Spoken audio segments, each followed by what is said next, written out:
Pemirsa, kasus pembunuhan berencana Brigadir Yosua Huta Barat siap memasuki babak akhir. Majelis Hakim akan menjatuhkan vonisnya terhadap kelima terdakwa 13 Februari mendatang. Perjalanan panjang kasus ini pun menyita perhatian publik lantaran salah satu terdakwa merupakan pejabat tinggi polisi pertama.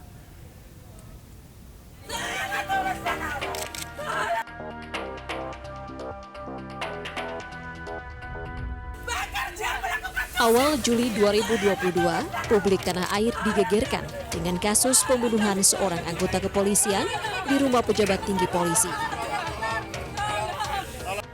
Kabar yang diterima publik awalnya terkait kasus polisi tembak polisi. Namun perlahan skenario asli kasus itu terkuak.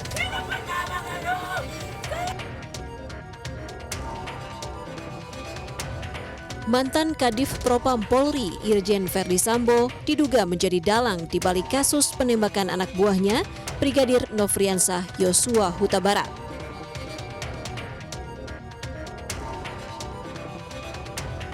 Yosua ditembak ajudan Sambo lainnya, Barada Richard Eliezer, lantaran diduga melakukan pelecehan seksual terhadap istri Sambo, Putri Chandrawati.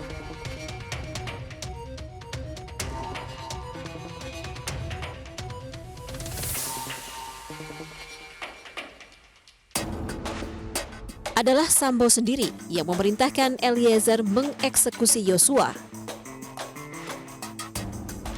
5 orang dijadikan tersangka, Verdi Sambo, Putri Chandrawati, Richard Eliezer, ajudan Sambo lainnya Ricky Rizal, dan asisten rumah tangga Sambo, Kuat Ma'ruf. Eliezer pun lalu mengajukan diri sebagai justice kolaborator atau saksi pelaku. Tak hanya itu, Sambo juga dijadikan tersangka perintangan penyidikan pembunuhan Yosua bersama 6 anak buahnya. 3 bulan penyelidikan, sidang digelar perdana di Pengadilan Negeri Jakarta Selatan pada pertengahan Oktober 2022. Lalu mengingatkan kepada kami bahwa tempat terbaik untuk bergantung.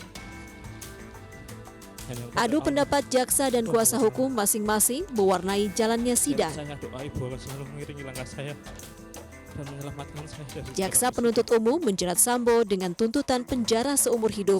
Sementara Putri, Kuat, dan Ricky masing-masing 8 tahun penjara. ujian yang sangat Eliezer, sang justice kolaborator, dituntut 12 tahun penjara.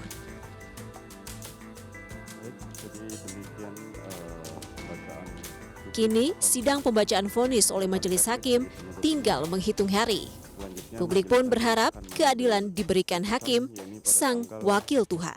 13 Februari pada terdakwa diperintahkan untuk kembali. Pemirsa, serangkaian sidang yang digelar di Pengadilan Negeri Jakarta Selatan untuk menguak kasus pembunuhan Brigadir Yosua kini memasuki babak akhir. Hari ini Putri Chandrawati dan Richard Eliezer menjalani sidang duplik atau tanggapan atas replik jaksa penuntut umum. Sementara vonis Verdi Sambo dan Putri Chandrawati akan digelar pada 13 Februari. Vonis Ricky dan Kuat Ma'ruf pada 14 Februari, sementara Eliezer akan dijatuhkan vonis pada tanggal 15 Februari 2023. Sore ini kita akan membahasnya bersama dengan kuasa hukum keluarga Yosua, ada Pak Nelson Simanjuntak dan juga pakar hukum pidana Heri Firmansyah. Selamat sore Pak Nelson dan Pak Heri, apa kabar? Selamat sore Mbak, siapa yang cantik jelita Horas. Baik, Pak Heri, selamat sore. Selamat sore Mbak. Baik, saya ingin bertanya ke Pak Nelson terlebih dahulu. Pak Nelson, ini sidang akan segera memasuki babak akhir. Vonis akan dijatuhkan terhadap kelima terdakwa. Bagaimana Anda melihat jalannya persidangan dari dakwaan sampai nanti akan menjelang vonis? Apakah seluruh fakta sudah dikemukakan di persidangan sejauh ini? Terima kasih. Selamat sore MNC News. Kami mencoba membingkai. Ini kasus sudah babak akhir tadi ya, udah final.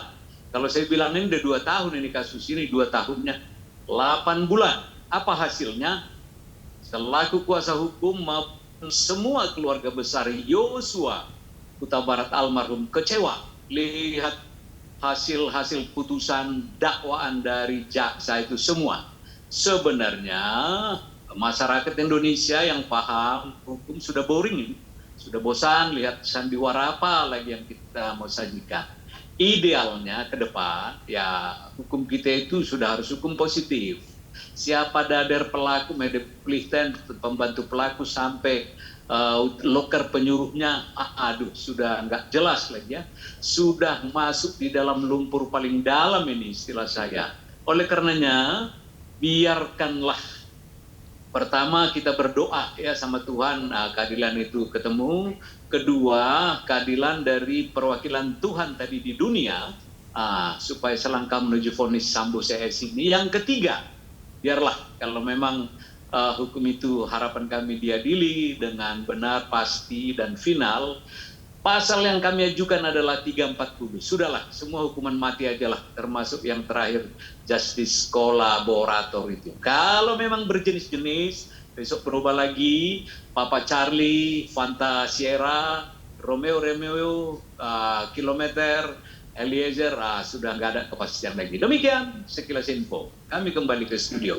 Baik, Pak Heri, bagaimana tanggapan Anda melihat jalannya sidang duplik dari kelima terdakwa? Apakah duplik yang disampaikan oleh kelima terdakwa ini bisa cukup memengaruhi majelis hakim jelang menjatuhkan vonis nanti? Ya, pada intinya duplik ini kan bagian dari rangkaian ya proses tersebut. Jadi serasa tidak mungkin juga hakim hanya melihat dari satu titik ini saja ya, dari satu duplik saja.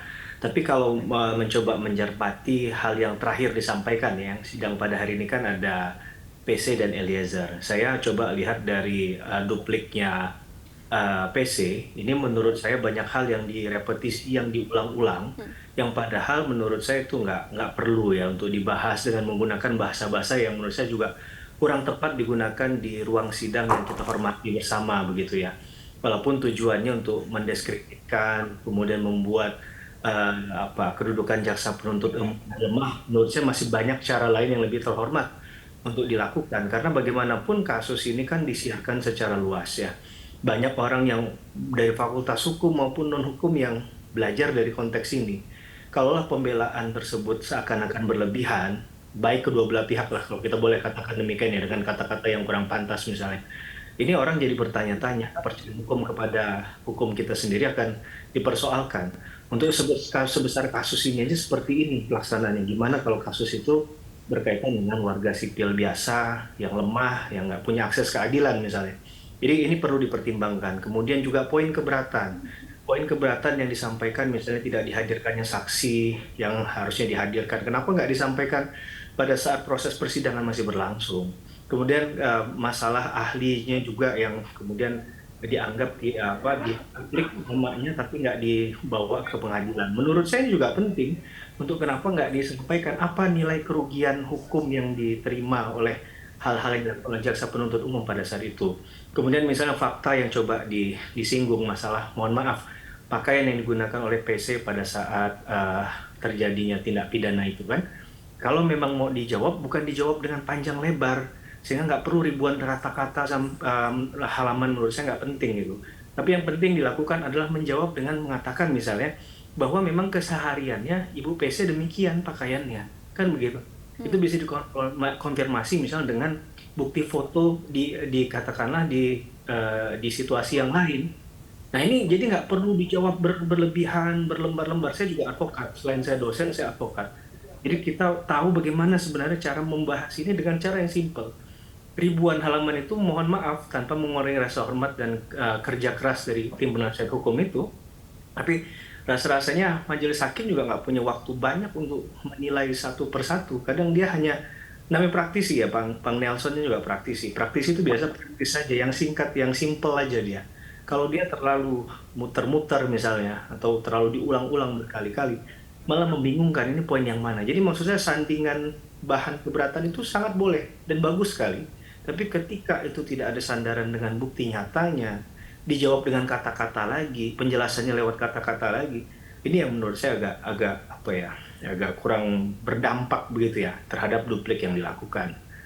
Sementara itu, Mbak. Baik, Bang Nelson, kemudian setelah memperhatikan seluruh isi dari tuntutan dan juga replik yang disampaikan oleh jaksa terhadap kelima terdakwa, apakah menurut Bang Nelson dan tim kuasa hukum almarhum Yosua sudah sesuai? Adakah hal-hal yang semestinya harus ada namun belum diutarakan oleh jaksa dalam mengungkap kasus ini, Bang Nelson? Sekali lagi saya kutip, Kepala Kejaksaan Republik Indonesia, Jaksa Agung, akan mengirimkan 34 jaksa-jaksa terbaik dunia ini. Nah, ini bahasa paling bagus loh. Itu tadi, saudaraku Pak Eri, kami praktisi hukum awalnya bangga. Di tengah jalan hilang satu jaksanya. Mau pembacaan dakwaan, di mana masa selembar kertas nyawa orang loh. Ini 8 tahun, mana tadi? Ada ekspresi jaksa itu, aduh, saya mantan digaji di pemerintah ini ya, gak pernah saya berperilaku seperti itu. Salah katakan salah, benar katakan salah, benar. Ini manusia, mau dihukum itu harusnya prinsip dari Tuhan. Nah kalau begini, bahasa saya tadi, 5-5-nya sikat habis, biar nggak ada lagi justice kolaborator. Tahu nggak? Yang kawan itu justice kolaborator itu bukan hanya PP undang-undang, ada LPSK. Kalau nggak dihargai lagi bubarkan aja itu. Nah inilah banyak hal, kan kita tidak harus masuk ke sebuah bahasa, semuanya sudah keruh. Sekali lagi, bahasa praduga itu semua sudah keruh.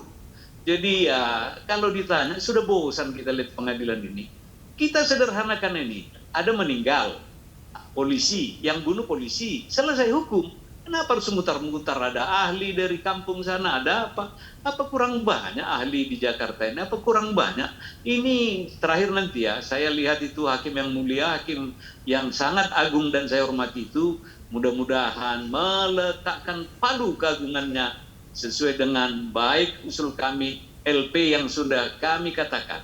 Kami juga sudah punya jurisdiksi, sudah punya riset, sudah punya penelitian, sudah dari awal kami ikut interogatif hulu hilir dari kegiatan ini. Kembali saya katakan tadi, saya mengutip Pak Heri, ke Papa Charlie nangis-nangis. Kalau diperkosa, sekali lagi saya kutip si Kamarudin, mana celana dalamnya? Mana jempolnya yang cukup panjang untuk menembus relung-relung hati seorang ibu-ibu itu? Harus jelas, ini nggak pernah ditampakkan. Dan saya adalah salah satu saksi yang setengah meter dari kuburan. Si Sambo ketika diangkat kembali hari ketiga, ditanamkan kembali, itu semua dia pahlawan ya, dimasukkan di dalam bendera merah putih. Kalau mau disebut sedemikian luar biasa. Nah terakhir kok diangkat lagi tuh. Udah SP2HP, udah SP3, muter-muter lagi ada PH. Nah ini dia, cukup panjang skenario ini yang nggak bisa kita ambil kalau bahasa gasing. Ini sudah muter-muter, sudah relakanlah. Yang salah hukum, bertobatlah kau kawan, kembali ke jalan yang benar. Demikian. Baik, Pak Nelson dan Pak Heri, kita tahan dulu. Perbincangan akan kita lanjutkan usai jeda. Tetaplah bersama kami.